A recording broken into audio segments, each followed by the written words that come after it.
La Providence l'exauça.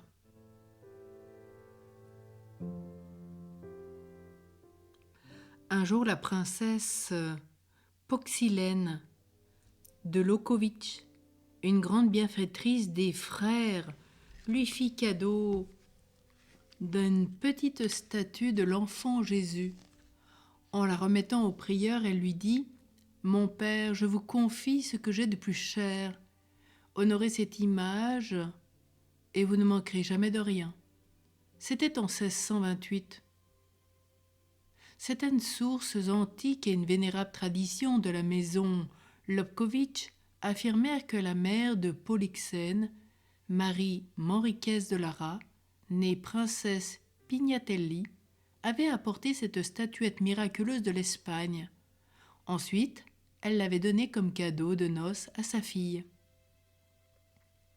Le père Jean-Louis fit à l'enfant Jésus un accueil solennel. Il pensait à ce que notre Seigneur, avec Mère Thérèse de Jésus, avait aussi écrit dans le chemin de la perfection, au numéro 26. Je cite « Un bon moyen pour vous maintenir dans la présence de Dieu est de vous procurer une image ou une peinture qui vous donne de la dévotion, afin de vous en servir et de vous entretenir souvent avec lui. Elle vous inspirera ce que vous devez dire. » Alors c'était le moment opportun d'exposer aux nouvelles arrivées la triste situation de la maison. Sans nul doute, son appui ne pouvait manquer. Les pères l'exposèrent dans leur oratoire en lui faisant part du grand dénuement de leur maison et le suppliant avec instance de les aider. Son aide ne se fit pas attendre. L'empereur Ferdinand, profondément préoccupé par les événements, avait perdu de vue ses protégés du Carmel de Prague. Tout à coup, il se rappela leurs conditions misérables et en 1628, il fit en sorte qu'une rente mensuelle leur fut attribuée pour les restaurations du couvent, ainsi qu'une abondante provision de vivres. Ajoutons à cela que la vigne de la communauté, au grand émerveillement de tous, recommença en 1630 à leur donner une vendange exceptionnelle. La bonté de Dieu avait visiblement récompensé leur dévotion à l'enfant Jésus. Hélas, la vénération au miraculeux enfant Jésus ne devait pas durer.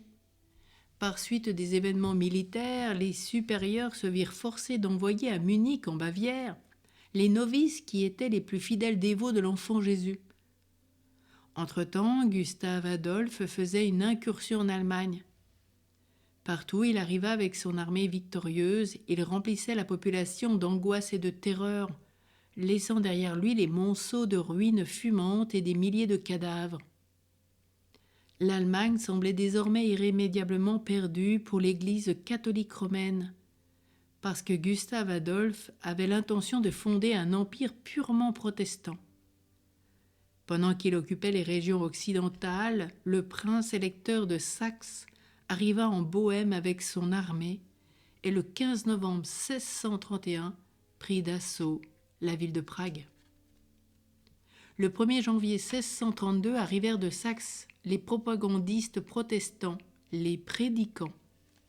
Ils entrèrent par violence dans l'église de Sainte-Marie de la Victoire et y établirent leur culte.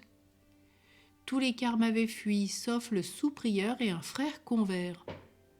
Mais il était impossible de s'opposer à cette violence déchaînée. Les hérétiques mirent à sac l'église et couvent et emprisonnèrent les 2 carmes. La bourrasque passée, la statue de l'enfant Jésus fut retrouvée dans un entrepôt, recouverte de toutes sortes d'immondices et de débris. Invoquons le Père Cyril dans sa prière. Ô divin enfant Jésus, j'ai recours à vous. Je vous en prie, par votre sainte mère, assistez-moi dans cette nécessité. Car je crois fermement que votre divinité peut me secourir. J'espère avec confiance obtenir votre sainte grâce. Je vous aime de tout mon cœur et de toutes les forces de mon âme. Je me repens sincèrement de mes péchés et je vous supplie, ô bon Jésus, de me donner la force d'en triompher. Je prends la résolution de ne plus jamais vous offenser et je viens m'offrir à vous dans la disposition de tout souffrir plutôt que de vous déplaire. Désormais, je veux vous servir avec fidélité et pour l'amour de vous. Ô divin enfant, j'aimerais mon prochain comme moi-même. Enfant tout-puissant, ô Jésus, je vous en conjure de nouveau, assistez-moi dans cette circonstance. Faites-moi la grâce de vous posséder éternellement avec Marie et Joseph et de vous adorer avec tous les saints anges dans la cour céleste. Amen. Ô Jésus, roi d'amour, j'ai confiance en ta miséricordieuse bonté. Amen.